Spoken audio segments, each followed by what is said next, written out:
दोस्तों, तो ये जो पौधा देख रहे हैं ये स्वर्ग से आया हुआ पौधा कहते हैं। नाम है अपराजिता, यानी कि कभी अपराजित नहीं हो सकते, यानी कि कभी आपको हार नहीं मिल सकती। इस पौधे की कहते हैं जड़ है, जो अपने जेब में रख करके रखिए और कहीं भी किसी काम के लिए जा रहे हैं तो बहुत ही शुभ माना जाता है। तो कुछ 4 पौधे या 3 पौधे जो है स्वर्ग से आए हुए बताए गए हैं, जिसमें एक अपराजिता है, एक हार सिंगार है और एक और पौधा था जिसको कहते हैं मधुकामनी। तो ये पौधे जो हैं स्वर्ग से आए हुए पौधे हैं। जब प्रभु धरती पर आए तो अपने हिसाब से उन्होंने धरती पर मंगवाया या कहें कि आया। तो ये स्वर्ग से आए हुए पौधे शुभ तो है ही। यहाँ जैसे आप आम का पल्लू लगाते हैं और नवरात्रों के दिनों में कलश स्थापित करने के लिए, तो कहा जाता है कि इसकी टहनी का अगर इस्तेमाल किया जाए तो आम की पल्लू से कहीं ज़्यादा बेहतर काम करता है। ये तो हुई स्पिरिचुअल बात, लेकिन इसके साथ साथ इसमें जो है औषधीय गुणों का भी खजाना है। इन फूलों के अंदर औषधीय गुणों का खजाना है। तो आज मैं जो बताने वाला हूँ आप सभी को, ये स्पिरिचुअल के साथ साथ औषधीय गुणों का खजाना भी, और फिर इसको घर में लगाने का, क्योंकि हर जगह तो मिलता नहीं है। अब हम बात करें इसकी, तो इसका नाम अपराजिता है और नीले कलर के फूल हैं जो कि एंटीऑक्सीडेंट से भरे हुए हैं। एंटीऑक्सीडेंट का खजाना है और हमारी बॉडी को जो डिटॉक्स करने का काम है ये भी बहुत अच्छा करता है। तो कैसे करता है, पहले इसका यूज़ देख लें, फिर हम जानेंगे इसको लगाने के तरीके। लेकिन उससे पहले एक बात ज़रूर कहूँगा, हमारे चैनल समीर सिंह गार्डन को सब्सक्राइब कर लें, फॉलो कर लें, और इंस्टा पे भी मैं हूँ ग्रेस ऑफ गॉड ऑर्गेनिक के नाम से, वहाँ पे फॉलो कर सकते हैं आप। इस तरह की नई नई जानकारियाँ आपको लगातार मिलती रहेगी। और एक और बात है कि ये नीला फूल जो है यही कामयाब है, ओरिजिनल जो है ये यही है। लेकिन आजकल जो है सफ़ेद में भी आ गया और पिंक में भी आ गया, रेड में भी आ गया, मतलब सारा, लेकिन वो क्या है, चेंज है। तो आपको अगर यूज़ करना है तो आपको नीले फूलों को यूज़ करना है। कैसे यूज़ करना है ये देखिए। ये मैंने 1 गिलास गर्म पानी लिया है, बिल्कुल उबलता हुआ पानी है ये, और इसके अंदर हम इन फूलों को क्या करेंगे, तोड़ करके ऐसे, और सिंपली हम इसका पीछे का हिस्सा तोड़ लेंगे और इसको जो है हम पानी में डिप कर देंगे। डिप करने के बाद थोड़ा थोड़ा किसी चीज़ से इसे हिलाएंगे। अब कुछ ही देर में आप देखेंगे कि ये जो हमारा फूल है इसका ब्लू कलर निकल के आपके इस पानी में आ जाएगा। कहने का मतलब पानी जो है ब्लू कलर का हो जाएगा। तो इसको हम कहते हैं अपराजिता टी। अपराजिता टी जो है तैयार हो जाएगी। कई लोग इसको ब्लू टी या बटरफ्लाई टी के नाम से भी जानते हैं। तो एंटीऑक्सीडेंट का खजाना होता है दोस्तों, थोड़ा सा टाइम लेगा और ये सारा जो नीला कलर है ये इसमें निकल जाएगा। तो इसको निकलने के बाद जब कलर पूरी तरह से ब्लू हो जाए, पानी का निकल जाए, तो हमें इसको पी लेना होता है। अगर इसको सुबह सवेरे खाली पेट पीते हैं तो उसके जो बेनिफिट हैं वो बहुत ज़्यादा होते हैं। देखिए जैसे कि अब इसमें कलर में चेंजिंग आनी शुरू हो गई है। तो ये चेंज आता है तब तक हम रुकते नहीं, हम इसको लगाने का तरीका देख लेते हैं दोस्तों। तो स्पिरिचुअल गुण तो आपने जान लिया कि स्वर्ग से आया हुआ पौधा है और बहुत ही स्पिरिचुअल होता है। इसको हम कलश में भी लगा सकते हैं और इसका घर में लगना भी बहुत बढ़िया रहता है। साथ ही साथ इसकी जड़ को अगर आप अपने पॉकेट में या अपने साथ लेकर के किसी काम के लिए जाते हैं जो काम हो नहीं रहा है, तो एकदम 100% श्योर रहता है कि ये काम आपका हो जाता है। तो इसको लगाने के लिए मिट्टी का गमला हमने लिया है जिसका साइज़ जो है वो 10 इंची का है और इसमें एक बढ़िया सा सुराख है जो कि 12 से 14 mm का सुराख है, ताकि पानी और हवा दोनों निकल जाए जो एक्सेस हो। लेकिन एज इट इज़ छोड़ेंगे तो मिट्टी भी हमारी निकल जाएगी। तो ये टिपरी जो है इसके ऊपर हम ऐसे डाल देंगे। टिपरी डालने के बाद इस पौधे को मिट्टी जो है वेल ड्रेन ही चाहिए, कोई ख़ास तरह की मिट्टी नहीं चाहिए। हर मौसम हर मिट्टी में हो जाता है। और हम मौसम की बात करें तो ये समझिए कि फरवरी से लेकर के और नवंबर तक ये पौधा बिल्कुल फ्लोरिश होता है, फूल देता रहता है।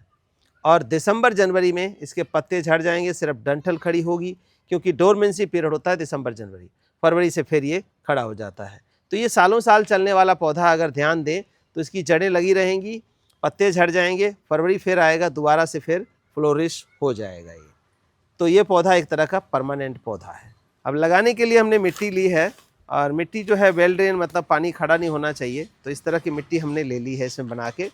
अब हम मिट्टी की बात करें तो इसके अंदर हमने डाला है थोड़ा सा राइस हस्क मिला दिया, मिट्टी अगर हार्ड है तो, और नहीं तो सिंपली जो है नीम खली मिलानी है थोड़ी सी, थोड़ा सा लीफ कंपोस्ट मिलाइए और थोड़ा सा जो है कैल्शियम पाउडर। तो इन 3 चीज़ों को मिला के आप मिक्सचर तैयार कर सकते हैं। बाकी इसमें कोई भी केमिकल फर्टिलाइज़र या जैसे बोन मील ये सब चीज़ें नहीं डालनी है इस पौधे के अंदर, क्योंकि मैंने आपको बताया है ये पौधा जो है ये है स्पिरिचुअल, और स्पिरिचुअल पौधा जो है तो उसमें हमें इस तरह का कोई नॉन वेजिटेरियन या गंदा खाद नहीं डालना चाहिए, नहीं तो उसके बड़े साइड इफ़ेक्ट्स होते हैं। अब हम इस पौधे को लेते हैं और इसको सिंपली हम क्या करेंगे कि इसकी थैली निकालेंगे और ये देखिए आपके सामने इसका जो है कलर चेंज होना शुरू हो गया है। ये देखिए नीला कलर आना शुरू हो गया, तो उसको भी देखते हैं। लेकिन इसको निकालने के लिए थैली अगर बचानी है तो सिंपल सा मेथड है। देखिए ये हमने ऐसे निकाल लिया। अब इसकी जड़ें हैं छोटे से एरिया में थी, काफ़ी फैलावट हो रहा है। इस तरह का हमारा जो पौधा है अवेलेबल है, आप ले भी सकते हैं। ये ज़्यादा नीचे है तो थोड़ी सी मिट्टी हम इसमें और डाल लेंगे। इतना भी थोड़ा नीचे है तो थोड़ी सी और डाल देते हैं। अब आई होप कि सही से आ गया। अब हम इसको कंप्लीटली मिट्टी से चारों साइड से भर देंगे। लेकिन जैसे कि रूट बंद है इसका, तो हमें इसको थोड़ा सा फर्टिलाइज़र देना है। अब फर्टिलाइज़र जो है 10 गुना बढ़ाने वाला है, इसका इंक्रीज़ करने वाला है। तो वो कौन सा है देखिए, ये सीजनल फ्लावर फूड पूरी तरह से ऑर्गेनिक है, कोई भी इसमें ऐसी चीज़ नहीं है जो हमारे प्लांट को नुकसान करे। तो इसको हम काटेंगे और इसका ज़्यादा नहीं तो मुट्ठी के आसपास लगाते टाइम हम डाल देंगे, जब रूट डिस्टर्ब नहीं किया है तो ये आप हमसे ले सकते हैं। जो आपके गार्डन में किसी तरह का फ्लावर हो उसको 10 गुना जो है फ्लावरिंग बढ़ा देता है। तो देखिए एक मुट्ठी और ये लीजिए ये दूसरी मुट्ठी, बस 2 मुट्ठी बहुत है। और ये कोई हर महीने नहीं डालना है, ये इसकी 3 महीने की डोज हो गई। 3 महीने यानी कि जून जुलाई अगस्त। अब डालेंगे हम इसको खाद, तो हम डालेंगे सितंबर में। तो ये खाद जो है हमने दिया और इसके बाद मिट्टी से ढकना ज़रूरी है, क्योंकि पूर्णतया जैविक खाद है ये। और जैविक खाद में जीवाणु की मात्रा होती है। अगर हम ओपन डालेंगे तो ये क्या होगा कि जीवाणु मर जाएंगे सन की अल्ट्रावायलेट रेज़ की वजह से। और ये देखिए खाद जो है कहीं ऑनलाइन अवेलेबल नहीं होगा, अगर होगा भी तो हम नहीं कह सकते उसके बारे में, लेकिन हम अपना खुद बनाते हैं।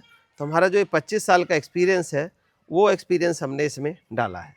तो हम इसकी गारंटी रखते हैं कि ये अगर लेते हैं तो वो आपको 10 टाइम्स आपको बढ़ाएगा। हमारी वेबसाइट है graceofgod.in, वहाँ पर भी आप इसको ले सकते हैं, सारी डिटेल्स आपको वहाँ पर मिल जाएगी। तो ये खाद जो है हमारा बिल्कुल जांचा परखा और साचा है, इसको लेकर के आपको 10 गुना फ्लावरिंग बढ़नी है। तो ये हमने 3 महीने का डोज इसमें डाल दिया। और अब हमारे को डालना है इसके अंदर पानी प्रॉपर डालिए जैसे डालते हैं नॉर्मल पौधों में। और 10 दिन 15 दिन में एक बार जो है आपने क्या करना है, इसको गुड़ाई करके लगभग 24 घंटे के लिए छोड़ देना। मिट्टी थोड़ी सी गिल्ली थी तो पानी आधा लीटर के अराउंड ही हम इसमें डालेंगे, पूरा नहीं भरेंगे, क्योंकि बारिश हुई है तो मिट्टी गिल्ली थी। अगर मिट्टी सूखी होती तो जितना हमने ये 1-1.5 इंची जगह छोड़ा है ये पूरा का पूरा हम फिल करते पानी से, तब गमला पूरा होता। लेकिन मिट्टी ऑलरेडी गीली है तो हमने इसमें आधा लीटर के अराउंड पानी डाला है, और अगर नहीं होता तो 1-1.5 लीटर पानी इसके अंदर डलता।